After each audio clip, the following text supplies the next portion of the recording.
We're coming to all you listeners right now from arguably the best backdrop in Vortex Nation podcast history. If you haven't checked out our YouTube channel yet, at Vortex Nation Podcast, check it out, listen to this one, and you can see where we are here at the historic Wagonhound Ranch in Douglas, Wyoming. You might even hear a little bit of wind at about 6,000 feet of elevation. Now, Mark, why is that important? Well, I'll tell you why that's important, Jim. We've got 10 minutes to talk about how your ballistic data or your dope can change with either an increase in elevation or a decrease in elevation. And coming from our part of town, we're definitely at an increase of elevation, approximately 5,000 more feet. Yeah, when you're just about at rock bottom, the only way you have to go is up. And to have a little bit more of an in-depth explanation as to what we're going to be talking about, rather than Mark and I just kind of guessing almost, and again, I'm trying to block the wind here from my mic, we have Nick Laufenberg with us.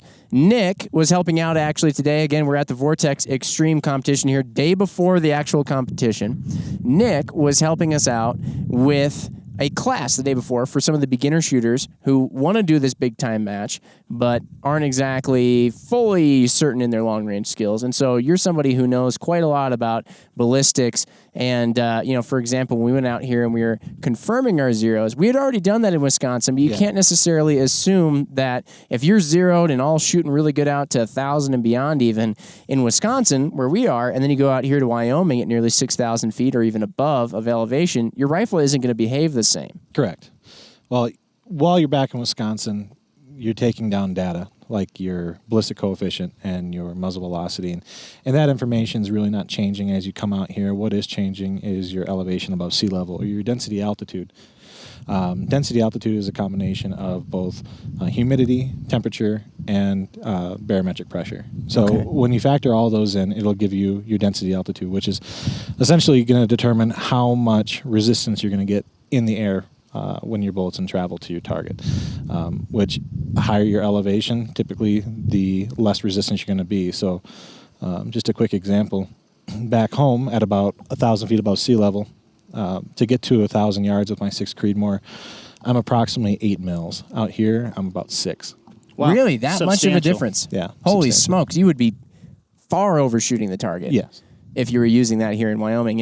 And yeah, so essentially what's happening is, from what I've gathered, is that the bullet, as it flies through the air, the one thing that remains constant no matter where you are on the planet is gravity, right? It's always going to pull the bullet down at the same rate.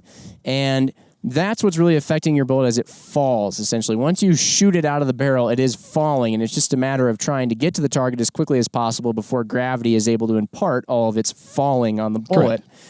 And so if it has less resistance as it flies through the air, that means it can effectively stay slipperier through the air, make it farther and quicker to the target. So in essence, less time in the air by going quicker and maintaining speed. That's correct, yes. That's probably really what it is maintaining more speed. Yeah, you're it's not being getting as much resistance. You're being affected by gravity for less time. Yep.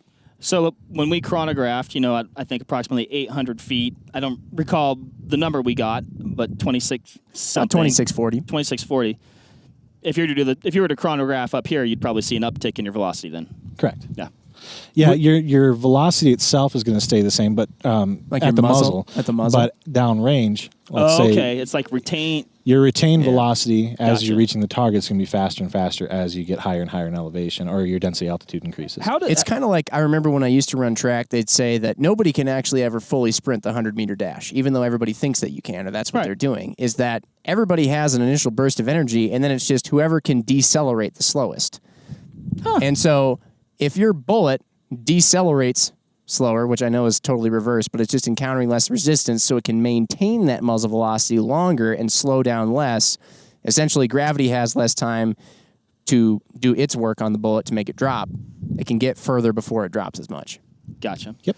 Nick, how does a person, it's generally easy to, find your elevation somewhere. You can pull it off a map or your Onyx maps, like I was looking at that. But how do you get your density altitude then? So your actual elevation will play a factor into it, but it's not a direct correlation because you can be at two different places on Earth at the same altitude and have two different density altitudes. Okay.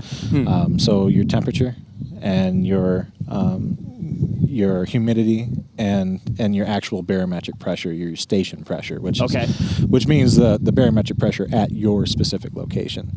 A lot of times if you pull out your cell phone and you look for your barometric pressure, it's actually going to capture what's going to be at the nearest weather station, not where you're at. Gotcha. And that's why you have like a Kestrel, for example. It's like a mobile weather station. Exactly. Yep. That's the main benefit of the Kestrel.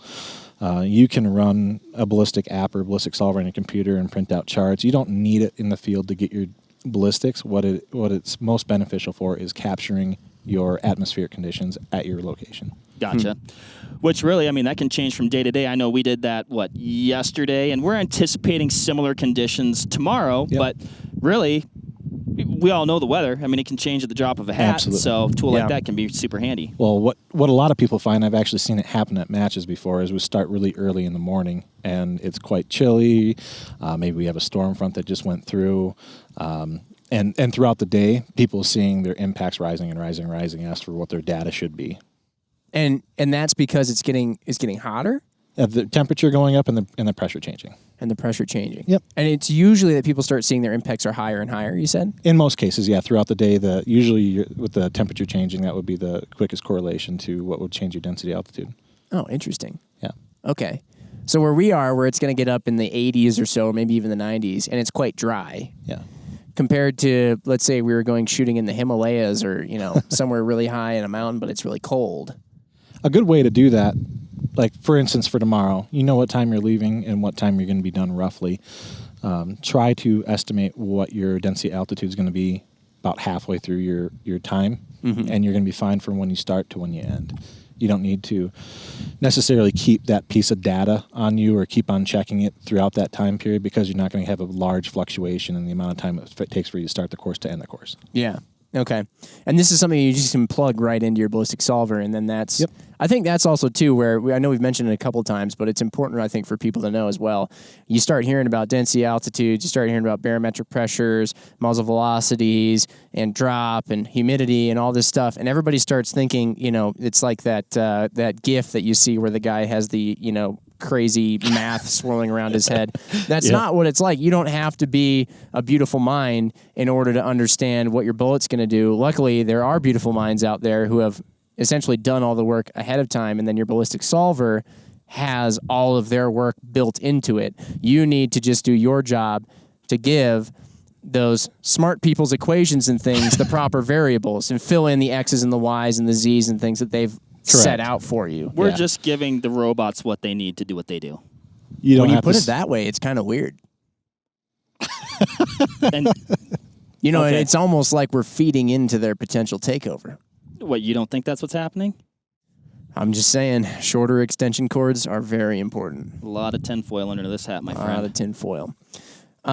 Okay, so very important to consider. One of the reasons why we wanted to really bring this up, too, and as we bring this in for a wrap, is because we know a number of people, as we've mentioned many times before, you'll have these aspirational hunts that you want to go on if you're on the east side of the Mississippi, let's say, and you want to go out to the west. Or actually, realistically speaking, let's also consider if you're going from the west to the east as well, you may need to dial more or you may need to dial less. Or just consider the fact that as you go from place to place, chances are your ballistics are going to be changing. So you can't just assume, hey, I've got this thing dialed. It is perfect. Now I'm going to go on this hunt or I'm going to go to this competition with a buddy somewhere else in the country.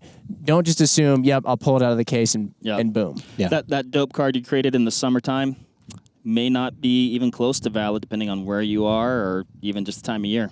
Yeah. It's true. Yeah. And especially if you're going to do any long range application. I mean, if you're inside of 400 yards at all times, you're going to be close enough to get the job done. Okay, sure. But if you're going to be trying to go out to 1,000 or even try to reach out to transonic zones, you just know we're going to be... It seems like from what I hear, it's kind of like that 6 and beyond, or maybe even 4 and beyond. That's where you start to see a lot of these things come into play. With many common cartridges, like cartridges that can be used here at the Vortex Extreme, once you pass that 600-yard mark, then you really have to start taking a little bit more care as far as atmospheric conditions. Mm-hmm. Last thing we'll mention, too, as MC Ryan was signaling, we don't have a shot clock here, but we do have an MC Ryan with 10 fingers for 10 minutes. And last thing I'll point out, too, is that another thing, if you're traveling as well, we've had a number of people come out here, and they've been driving in their trucks. Rifle's been getting bumped around the back of the truck quite a bit, or flying in, TSA, just kind of chucking it around, and it's getting going through the throwers. Yeah, going through the plane, and it's going through all kinds of pressure changes in the plane. Even if you feel super confident in that zero, that's also something you may even want to try out. Even if you're not going to be shooting out to, 1,000, 1,500, whatever yards, you may just want to recheck that zero anyway, too, because stuff can happen. Always a good idea. Absolutely. All right. Well, with that 10 minutes, thanks, everybody. Again, if you're watching, this is the backdrop of the Vortex Extreme. We're literally standing on stage 10. So quite a high angle shot, or a low, I don't know what you'd call it. Very angular. Thank you. Thank you for listening, everybody. Thanks, Nick, for joining us. Of course. We'll catch you next time. Bye. Bye.